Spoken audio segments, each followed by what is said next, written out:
Денис стоял в очереди. Очередь маленькая, 3 человека. Но у Дениса в руках была коробка с армянским коньяком, и она требовала действий. Она томила. А у кассы оказалась бабулька, которая пересчитывала купюры ветхими пальцами. Сбивалась, опять пересчитывала. Таких бабулек все ненавидят, все спешат. А им спешить давно некуда. Но им почему-то надо появиться именно в тот момент, когда все спешат. «Старая дура!» — пробормотал Денис. Женщина, стоявшая перед ним, услышала, обернулась, кивнула и вздохнула. Дениса ждал друг Валера. Уже 2 недели Денис совершал круиз по старым друзьям. Он поссорился с женой, уехал в свою квартирку на улице Беломорская, но одному было скучно, и Денис решил устроить затяжной холостяцкий праздник. Все ждал, что Оля позвонит или напишет: «Извини, я была не права, возвращайся». Но Оля молчала, что Дениса злило лишь сильнее. Да и ему одному хорошо. Вон сколько друзей, все ждут, только бы эта старая дура быстрей уже свалила. Бабулька ушла, наконец, от кассы. Денис пробил коньяк и лимон. Быстрый, радостный, вышел из магазина. И снова увидел бабульку. Очень медленно отошла, держа тяжелую сумку. «Блин», — подумал Денис, подошел. «Давайте я помогу». «Что вы, молодой человек, не надо, я сама, я привыкла». Она смотрела на него, улыбалась, ее глаза чуть слезились. Денис взял ее сумку. «Я в ту же сторону». «Ох, ну спасибо, вы так любезны». Ему было в другую сторону, но он проводил ее до самой двери. Бабулька долго искала ключи, наконец открыла.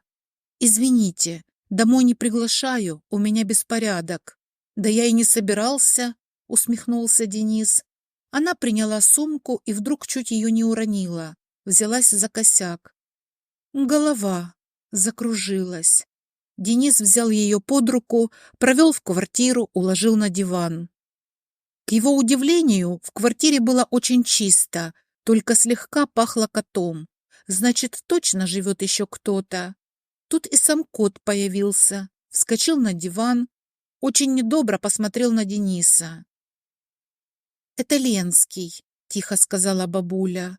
«Очень люблю оперу Евгений Онегин и всегда хотела, чтобы Ленский остался жив. Ему уже 9 лет. Ну все, мне получше. А дома есть кто еще?» «Нет, я одна. Муж умер 15 лет назад. Сын и внуки в Сиднее». «Где?» «В Австралии. Сын с женой и детьми уехал туда еще в 90-е. То есть я не одна, я с Ленским. Все, ради бога, простите, что вас так обременила. Выпью таблетки, сделаю чай». Валера сердито открыл дверь. «Ну ты что? Час как прийти должен. Сижу трезвый, как дурак». Денис рассказал про бабульку. «Ты что, блин, пионер-герой, что ли?» — сказал Валера насмешливо. «Мало ли этих бабок слоняется. Они всех нас еще переживут». Денис сказал, что пить не хочет, оставил бутылку, уехал домой. На следующее утро он позвонил бабульке. Да, он взял ее телефон, непонятно зачем. «Зинаида Васильевна, это Денис, но тот, который вчера из магазина». «Денис, я поняла. Я хоть и старая, но еще не в маразме. Сегодня же выходной. Давайте я приеду. Может, что-то помочь?» «Нет, что вы, дорогой мой, я и так вам страшно обязана. Не берите в голову. Я давно справляюсь прекрасно. Но если что, есть соседка Алочка, очень хорошая». «А вы говорили, что таблетки заканчиваются?» «Ну, я выйду в аптеку, я очень шустрая». Через 2 часа Денис входил в квартиру Зинаиды Васильевны.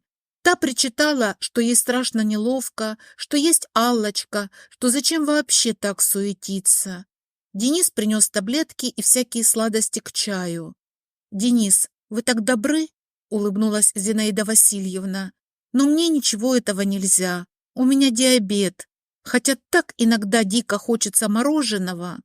«Ну вот», — сказал Денис, — «обидно. Но я принес еще вкусняшки Ленскому. Ему-то можно?» «О, ему можно все», — засмеялась Зинаида Васильевна. «Извините, а вам сколько лет?» 42. Совсем еще мальчик, счастливый. Семья же есть?» «Да, конечно, жена и дочке 15. Прекрасно. Жена у вас наверняка красивая, а вы точно хороший муж и папа. Ну, стараюсь». Денис сам не понимал, зачем ему эта старуха. Зачем он тогда увязался за ней из магазина?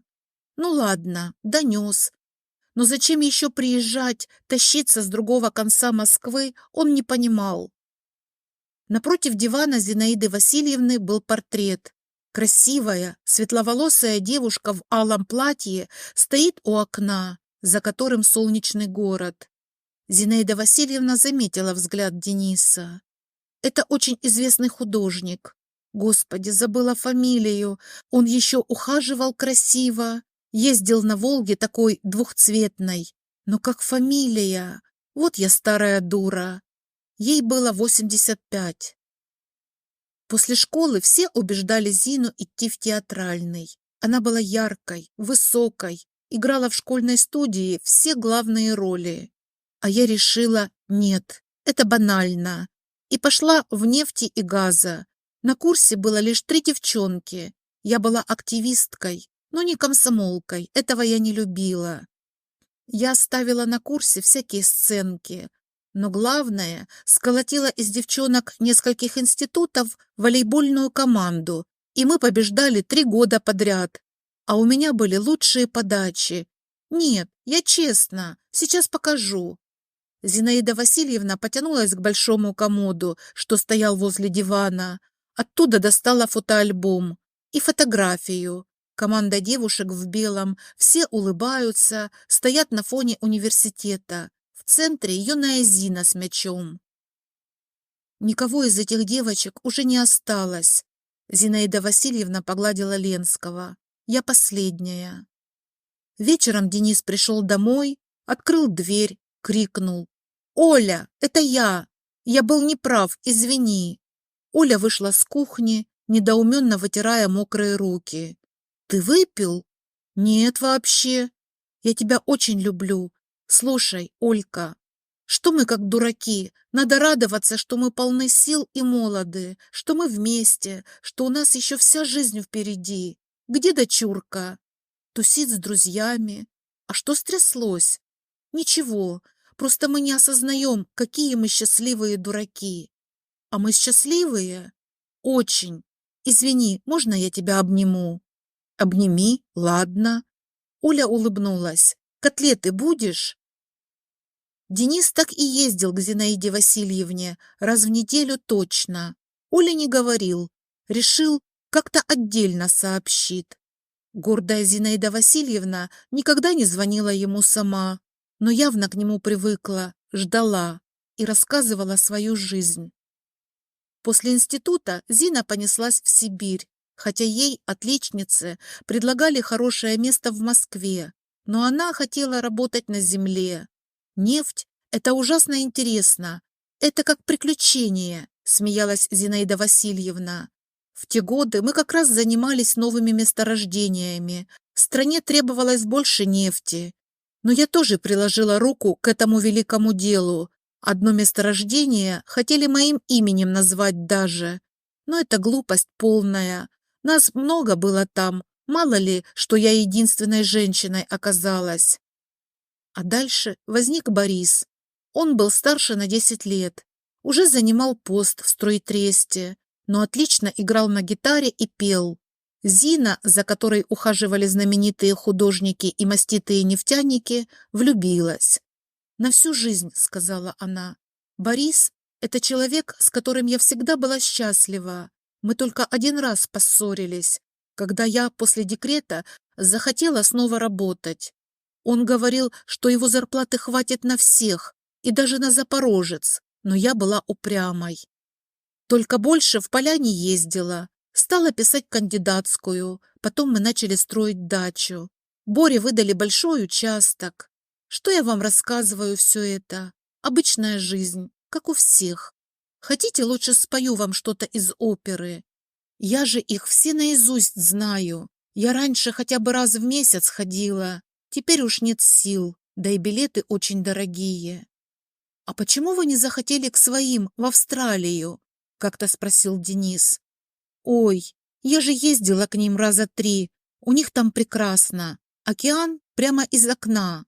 Они просили остаться. Но нет. Что я там буду делать? Тут лежит мой Борис. Тут вся моя жизнь.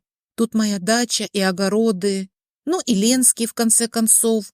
Она потрепала толстого кота.